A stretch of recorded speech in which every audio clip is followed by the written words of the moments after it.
जय माँ काली। कैसे हो आप सभी। चलिए आज की वीडियो की शुरुआत करते हैं और जानते हैं कायाकल्प सिद्धि के बारे में।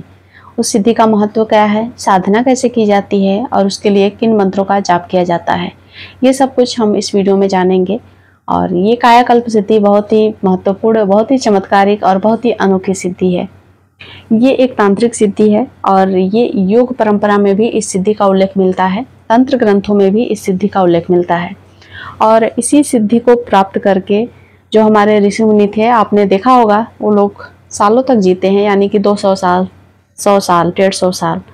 तो इसी सिद्धि के बल पर उनकी जो काया है, उनका जो शरीर है, वो हमेशा उसमें नव सृजन, जिसे हम नवीनीकरण कह सकते हैं या फिर कायाकल्प कह सकते हैं, होते रहता है, जिससे कि उनकी जो वृद्धावस्था है वो स्थगित रहती है, या फिर वृद्धावस्था में पहुंचने के बाद भी उनका जो जीवन है वो लंबे समय तक चलता है। तो इसे हम कायाकल्प सिद्धि के नाम से जानते हैं और इसी सिद्धि की साधना मैं आज आपके साथ शेयर कर रही हूँ। और देखिए, कोई भी सिद्धि हो, साधना हो, अब समय आ गया है कि हमें उसको लोगों तक पहुँचाना है, क्योंकि धीरे धीरे ये साधना, सिद्धियाँ और इनका प्रभाव विलुप्त होते जा रहा है। और जब हमारी संस्कृति को अगर बचाना है, यानी कि हमारे सनातन धर्म की जब रक्षा के समय आ चुका है, तो हमें हर सिद्धि और हर साधना को जन जन तक पहुंचाना है और इसी काम में हम लगे हैं। तो इसका शास्त्रों में उल्लेख अगर ढूंढने जाएंगे तो आपको ये शिव संहिता में मिल जाएगा, हठ योग में मिल जाएगा, जो कि प्रदीपिका नाम से है। और भी तंत्र शास्त्रों में कायाकल्प सिद्धि की जो चर्चा की गई है वो बहुत ही विस्तृत रूप से की गई है, तो वहां पर भी जाकर आप इस सिद्धि के बारे में जान सकते हैं। चलिए अब हम साधना के बारे में जानेंगे कि इसकी साधना कैसे की जाती है। अगर मैं साधना की बात करूं तो सबसे पहली जो साधना होती है वो आयुर्वेदिक दृष्टिकोण से होती है। तो साधना में सिर्फ मंत्र जाप या फिर दिया बत्ती लगाकर भगवान के सामने मंत्र जाप करना यही नहीं होता है। साधना के भी अलग अलग दृष्टिकोण होते हैं। अगर मैं आयुर्वेदिक दृष्टिकोण की बात करूं तो उसमें पंचकर्मा, प्राणायाम और सप्तधातु संतुलन शामिल है। तो पंचकर्मा में होता यह है कि हम अपने शरीर की सफाई करते हैं, और ये पंचकर्मा जो एक पद्धति होती है आयुर्वेद में, योग में, तो उस क्रिया के द्वारा हमारे शरीर की सफाई होती है। दूसरा प्राणायाम, तो प्राणायाम आप सभी को पता होंगे, जिसमें हम अनुलोम विलोम करते हैं, और नाड़ी शोधन, कपालभाति, भस्त्रिका, ये सब कुछ होता है, योगासन, शीर्षासन। तो इन सब के जरिए भी हम अपने शरीर का जो संतुलन बनाए रखते हैं, तो उससे भी हमारा जो कायाकल्प है वो होते रहता है।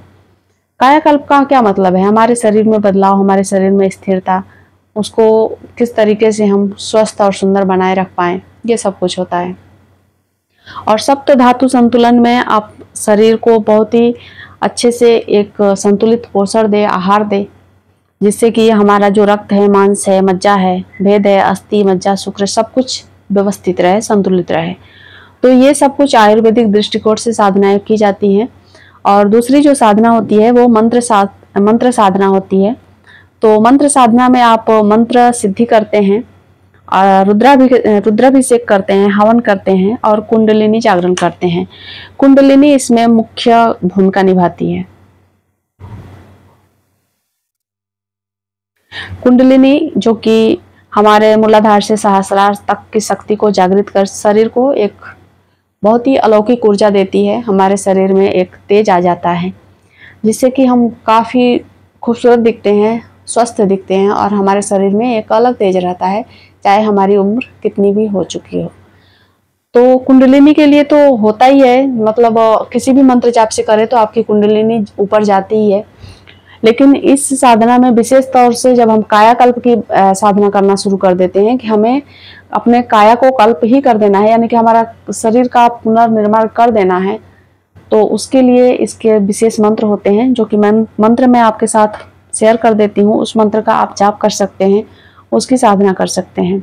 लेकिन ये जरूर आप कोशिश करें कि आप पहले कोई गुरु धारण कर लें, गुरु को देखरेख में करें, क्योंकि मुझे नहीं लगता कि किसी भी साधना को बिना गुरु दीक्षा के किया जाना चाहिए। अगर आप बिना गुरु दीक्षा के करते हैं तो कुछ ना कुछ प्रॉब्लम आ ही जाती है, उस साधना में रुकावटें खड़ी होती हैं। तो आप ये जरूर कोशिश करें, गुरु दीक्षा लें, गुरु के रेख में कोई ऐसा योग्य गुरु या फिर कोई ऐसा सलाहकार जरूर अपने लिए चुने जो कि आपको समय समय पर सलाह दे, आपको हर परिस्थिति से निकालने में आपकी मदद कर सके। 3 मंत्रों में से किसी भी मंत्र का जाप करना होता है, यानी कि इसमें से एक मंत्र का चुनाव करना होता है। तो यहाँ पर मृत्युंजय मंत्र है, ओम ह्रीं क्लीं नमः, ये मंत्र है। दूसरा जो मंत्र है ओम अमृत कुरु कुरु स्वाहा। तो ये 3 मंत्र हैं। 3 मंत्रों में से किसी भी मंत्र का जाप त्राटक पे कर सकते हैं या फिर संकल्प लेकर रुद्राक्ष की माला पर कर सकते हैं।